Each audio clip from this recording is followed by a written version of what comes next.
Desde Ciudadanos queremos dar valor a la historia de Gavà.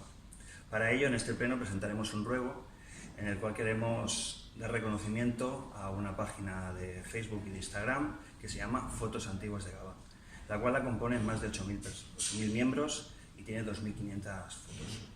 A modo de ejemplo, podemos ver dos fotos que son la misma tomada con 44 años de diferencia de dos personas, dos amigos, y vemos como aparte de estas personas que son más mayores, más maduras, han cambiado la ropa, el entorno, la carretera, los coches, todo menos la iglesia de San Pedro que está de fondo. Otra foto es la de una bolsa, una simple bolsa de un supermercado que ya no está en Gavà y nos recuerda cuando nos mandaban a comprar a este supermercado. Y otra foto que es mucho más personal es una foto antigua que salen tres señores, una foto en blanco y negro, sentados en un banco. Yo se la enseñé a mi abuelo y mi abuelo se puso a llorar y le pregunté, ¿qué pasa? Me dijo, aquest enmig és el meu pare, feia 50 anys que no el veía.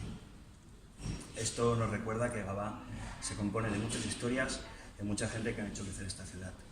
Esta publicación es una publicación apolítica, sin ánimo de lucro, que simplemente busca el fomento de la cultura y de la historia de nuestro municipio.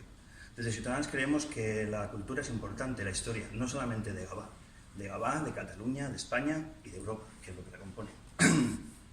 Y con esto queremos que desde la institución más importante de Gavà, que es el Ayuntamiento, se reconozca el trabajo de los que distribuyen, gestionan esta publicación.